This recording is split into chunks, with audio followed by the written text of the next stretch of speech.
CNBC आवाज प्रस्तुत करता है crypto corner powered by coin DCX। Crypto corner में हमारे साथ एक खास मेहमान है आज सिग्मा कैपिटल के partner and CEO Vineet Butki. Vineet नमस्कार, शुक्रिया साथ देने के लिए। And clearly crypto blockchain as technology and asset class में हमने अच्छी खासी यहाँ पर बढ़त आते हुए देखी है। सिग्मा कैपिटल इसमें किस तरह से जुड़ा है, किस तरह से टेक्नोलॉजी को आप यहाँ पर सपोर्ट कर रहे हैं? मनीषा, बुलाने के लिए thank you. Sigma capital actually एक वेंचर कैपिटल फंड है जिसने जो क्रिप्टो प्रोजेक्ट्स में इन्वेस्ट करता है। मैंने पहले 2 फंड कर चुका हूं जिसमें क्लोज टू 300 इन्वेस्टमेंट्स किए हैं।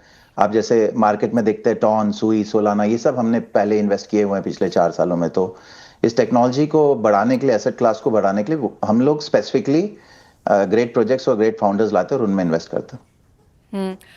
इंडियन मार्केट्स की अगर बात की जाए तो किस तरह से आप यहाँ पर इस मार्केट को बढ़ता हुआ देखते हैं? क्योंकि 2021 तक भी हमने देखा था कि काफ़ी सारे यहाँ पर डेवलपर्स थे, स्टार्टअप्स भी थे, लेकिन अब यहाँ पर थोड़ी सी असमंजस है जहाँ तक इंडियन मार्केट्स में इस तरह का सिनेरियो है या इकोनॉमी है। कैसे आप उसे देख रहे हैं फिलहाल?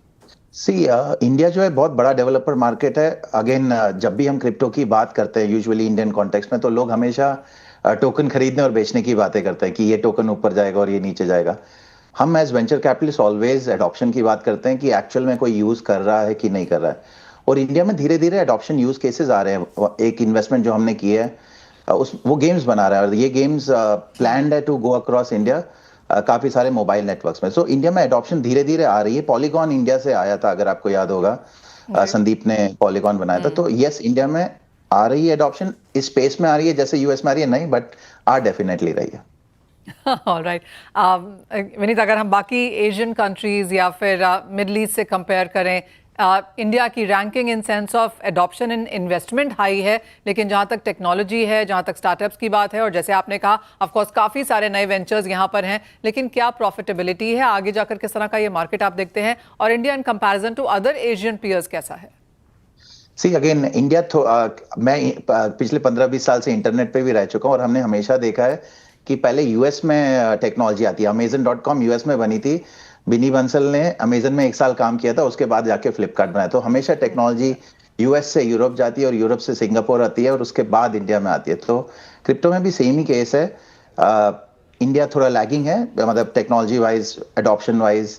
अभी भी गवर्नमेंट को समझ नहीं आता है कि क्रिप्टो एक करेंसी नहीं है। क्रिप्टो स्टार्टअप्स हैं जो एक्चुअली चेंज करने का ट्राई कर रही हैं कैसे ट्रांजैक्शंस और इंटरैक्शंस होंगे फ्यूचर में। आज भी लोगों को लगता है कि मैजिक कॉइन है, हवा में आ गया कोई कॉइन, उसको खरीद लो, प्राइस ऊपर चले जाएगा। लोगों को ये नहीं समझ में आता कि अगर आईसीआईसीआई बैंक, जिसमें $60 बिलियन के डिपॉजिट है आज की डेट में और जिसकी मार्केट कैप 120 बिलियन डॉलर है आज की डेट में, वैसे ही क्रिप्टो में Aave.com है। Aave.com भी बैंक है, स्मार्ट कॉन्ट्रैक्ट पे बनाया हुआ, 70 बिलियन के डिपॉजिट है और $2 बिलियन की मार्केट कैप है। सो ये रियल कंपनीज है। जैसे इंडिया ने आधार कार्ड बनाया था, आधार कार्ड में आपके बायोमेट्रिक्स लेके गवर्नमेंट ने कार्ड बनाया जिसमें बैंक से कनेक्टेड है, वैसे ही क्रिप्टो में वर्ल्ड कॉइन है। वर्ल्ड कॉइन सैम ऑल्टमैन, जिन्होंने ओपन एआई बनाया था, एक्चुअली आपकी बायोमेट्रिक्स लेके आपकी आइडेंटिटी वेरीफाई करती है। तो एक्चुअल कंपनीज हैं, ये मैजिक कॉइन्स नहीं है। इधर नॉर्मली क्या होता है, इक्विटी में आप कंपनी में इन्वेस्ट करते हैं ताकि उसके शेयर मिले और उसका रेवेन्यू मिले।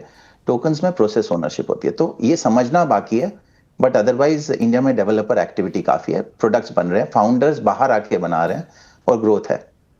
विनीत, अगर इंडियन मार्केट की यहाँ पर अगर बात की जाए तो बाकी कंट्रीज में हमने देखा है कि चाहे वो फाइनेंशियल सर्विसेज है, इंश्योरेंस है, NFTs का भी हमने एक क्रेज आता हुआ देखा, लेकिन अब जिसकी बात सभी लोग कर रहे हैं वो है रियल वर्ल्ड एसेट टोकनाइजेशन। बहुत स्ट्रॉन्ग नंबर्स इंटरनेशनली यहाँ पर बनते हुए नजर आए हैं, मार्केट कैप काफ़ी ऊंचाई पर है। इंडियन मार्केट्स अभी यहाँ पर कहाँ हैं, और आप कहेंगे यहाँ पर भी अवेयरनेस की थोड़ी कमी है जहाँ तक भारत की बात है? एब्सोल्युटली। सी, क्या हुआ था, नॉर्मली ये जो साइकिल्स हैं, 4 ईयर के साइकिल्स होते हैं, 2 साल बेयर मार्केट रहता है, 2 साल मोमेंटम आता है। नॉर्मली बेयर मार्केट में इंफ्रास्ट्रक्चर बनाने की बातें होती है, जहां पे आप सुई जैसी कंपनियां बनाते हो, टॉन जैसी कंपनियां बनाते हो, जहां पे एक ब्लॉकचेन बनेगा, जहां रैपिड डिप्लॉयमेंट हो सकती है। But in the end infrastructure बनाने के बाद एक्चुअली कंपनीज चाहिए, डैप्स चाहिए, जिधर से यूजर्स आएंगे। यूजर्स लेंडिंग बोरोइंग से आती है, जिसको बैंकिंग बोलेंगे। यूजर्स रियल वर्ल्ड एसेट से आ सकते हैं, यूजर्स स्टेबल कॉइन से आ सकते हैं, काफी गेम से काफी यूजर्स आ सकते हैं। तो रियल वर्ल्ड एसेट एक्चुअली काफी हाइप अप हो रहा है। दुबई में और जापान में रेगुलेशंस बन गए इसके अगेंस्ट, क्योंकि ये नहीं है कि आपने एक प्रॉपर्टी ली और उसको टोकनाइज कर दी और लोगों ने उसको खरीदा। In the end land department को एग्री करना चाहिए कि वो टाइटल डीड ब्लॉकचेन पे गई है, वो एग्रीएबल है टू चेंज हैंड्स। तो इंडिया में अभी अगेन लोगों को यही नहीं मालूम कि क्रिप्टो होता क्या है, तो ये सब रेगुलेशंस और ये सब रूल्स लाने में टाइम लगेंगे, but world over definitely world assets have become big. Oh absolutely. तो आपका कहना सही है कि इंटीग्रेशन यहाँ पर होना बहुत इंपॉर्टेंट है ताकि सभी लोग टेक्नोलॉजी का फायदा उठा सकें, नहीं तो तब तक ये एक just about pure asset class बन के रह जाएगा।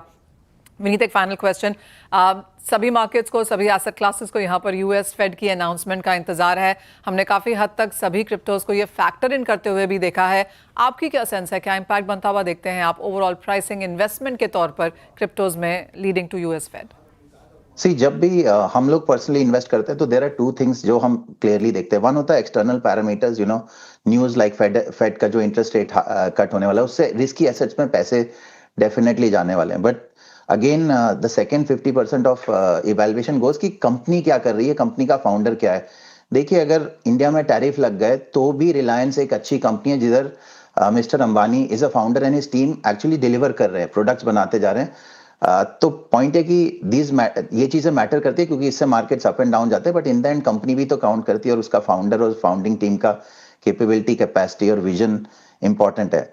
और अगर हम इसको कोरिलेट करेंगे तो क्रिप्टो आज की डेट में 1980s का इंडियन स्टॉक मार्केट है, जहाँ पे लोग अफवाहों में प्रोडक्ट खरीदते हैं। बट उसी 1980 में एक बंदा आया था, धीरू भाई अंबानी, जिसने रिलायंस जैसी कंपनी बनाई। इस इंडस्ट्री में हर्षद मेहता जैसे और केतन पारेख जैसे स्कैम भी हुए, बट 20 साल बाद ये एक एक्चुअल एसेट क्लास है Indian stock market. Similarly crypto उसी स्टेज पे है। लोगों को समझ नहीं आता कि क्रिप्टो क्या है, टोकन क्या रिप्रेजेंट करता है। और आई थिंक बेस्ट एडवाइस लोगों के लिए है कि यूट्यूब पे जाके पीपी वाटरबॉल है, एक बहुत अच्छा वीडियो फ्रॉम जसपाल भट्टी, वो एक्चुअली एक्सप्लेन करता है कि लोग इन्वेस्ट कैसे करते हैं बिना जाने।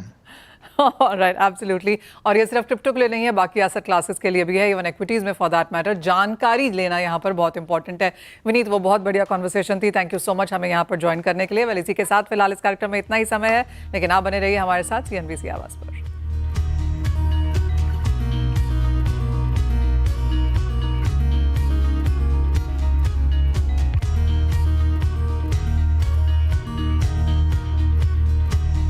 CNBC आवाज प्रस्तुत करता है क्रिप्टो कोना, पावर्ड बाय CoinDCX।